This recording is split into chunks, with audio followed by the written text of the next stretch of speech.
Welcome to ચેતુસ kitchen. આજે આપણે બનાવવાના છીએ ટેસ્ટી એવી મિક્સ દાળ બનાવવાના છીએ। કોઈ પણ વેટ લોસ કરતા હોય એ લોકો પણ ખાઈ શકે છે અને જીમ કરતા હોય ને એ પણ ખાઈ શકે છે। એવી ટેસ્ટી કે તમે વાત જ ન પૂછો એવી સરસ આપણે દાળ આજે બનાવવાના છે।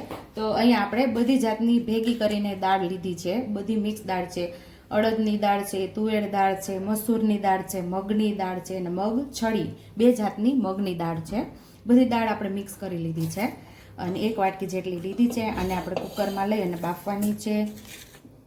અને અહીંયા આપણે લીલું લસણ લીધું અને અહીંયા લીલા ધાણા લીધા છે, અહીંયા ડુંગળી સુધારી લીધી છે, અહીંયા આપણે ટમેટું સુધાર્યું છે અને બધા અહીંયા રેગ્યુલર મસાલાની અંદરથી આપણે મસાલાનો ઉપયોગ કરશું। તેલ અને ઘીનો આપણે વઘાર કરવાનો છે। તો પહેલાં આપણે દાળને કુકરની અંદર લઈ ધોઈ દાળને આપણે 2-3 પાણીથી સરસ ધોઈ લઈશું।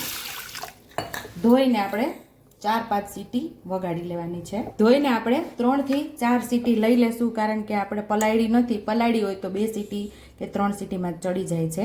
તો પહેલાં આપણે ધોઈ અને 4 સીટી લઈ લેશું। આપણે અહીંયા આપણે 1.5 ગ્લાસ જેટલું પાણી અંદર નાખી અને બાફી લેવાની છે સરસ। અહીંયા આપણે દાળ બાફવામાં જ મીઠું નાખી દઈશું। હવે 4 સીટી આપણે લઈ લેશું। તો અહીં આપણે 5 સીટી લઈ લીધી છે અને દાળ સરસ બફાઈ ગઈ છે। હવે આપણે દાળને વઘારી લેશું। તો દાળને એક બાજુ રાખી દઈશું। તો ગેસ ઉપર આપણે કઢાઈ રાખી દીધી છે અને 1 ચમચી જેટલું એમાં ઘી ઉમેરશું। અડધા નાના ચમચા જેટલું તેલ ઉમેરશું, એટલે અડધા ચમચા જેટલું તેલ ઉમેર્યું છે અને 1 ચમચી ઘી ઉમેર્યું છે। તેલ અને ઘીનો બંને સાથે વઘાર કરશું આપણે। તો અહીંયા આપણે ઘી અને તેલ સરસ ગરમ થઈ ગયું છે અને હવે આપણે એમાં અડધી ચમચી જેટલું જીરું નાખી દઈશું, અડધી ચમચી જેટલી રાઈ નાખી દઈશું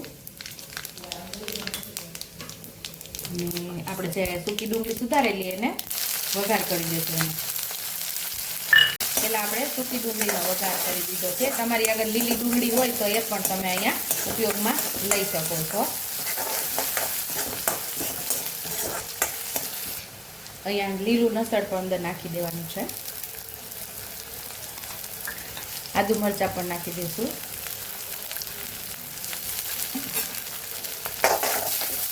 લસણ ને આદુ ને મરચાંની સરસ આપણે એકદમ સાતળી લેવાની છે।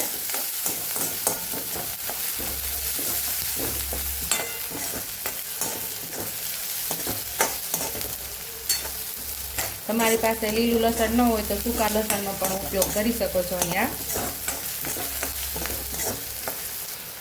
આપણે ટમેટું પણ ઉમેરી દઈશું, એને આપણે સાતળી લેવાનું છે।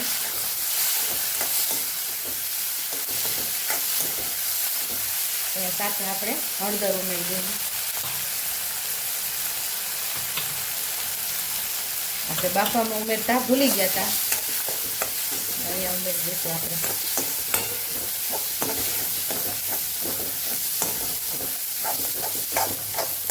આ બધું સતળાઈ ગયું છે મસ્ત એવું। હવે અહીંયા દાળને આપણે ઉમેરી દેવાની છે આની અંદર।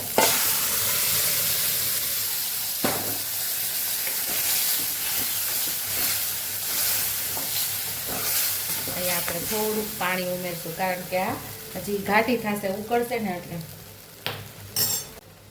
અહીંયા અડધા ગ્લાસ જેટલું કુકરની અંદર પાણી નાખી અને પાછું ઉમેરી દીધું છે પાણી। હવે આપણે આને ઉકળવા દઈશું।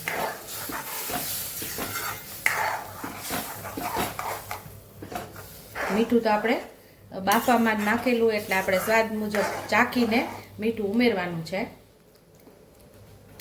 તો અહીંયા થોડું મેં ચાખી લીધું છે, થોડુંક મીઠું ઘટે છે તો ચપટી જેટલું મીઠું ઉમેરશું। થોડી લાલ ચટણી ઉમેરશું, મિક્સ કરી લેશું।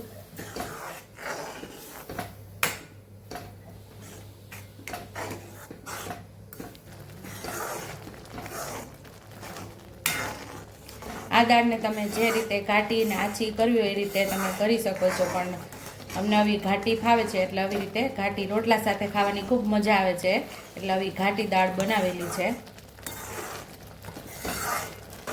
તો મસ્ત એવી આપણી દાળ ઉકળી ગઈ છે, ટેસ્ટી એવી દાળ તૈયાર થઈ ગઈ છે। સર્વિંગ બાઉલમાં હવે દાળને આપણે સર્વ કરી દેવાની છે. અને સારા પ્રમાણમાં ધાણા ઉમેરી દેશું એટલે આ દાળ ખાવાની ખૂબ જ મજા આવશે. ધાણાના શોખીન હોય ને એને તો બહુ જ ભાવશે, કારણ કે મને તો ખૂબ જ ભાવે ધાણા, એટલે હું દાળ શાકમાં ધાણા ખૂબ જ ઉમેરું.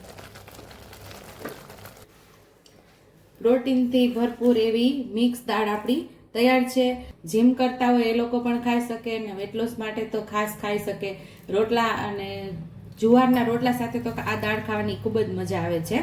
ઉપરથી લીલા ધાણાથી આપણે ગાર્નિશ કરી દઈશું. જો તમને મારી રેસીપી પસંદ આવી હોય તો મારી રેસીપીને લાઈક કરજો, શેર કરજો, સબસ્ક્રાઈબ કરજો, બેલ આઇકોને દબાવતા ભૂલતા નહીં અને કમેન્ટ બોક્સમાં કમેન્ટ કરજો કે મારી રેસીપી કેવી લાગી. તો આવજો.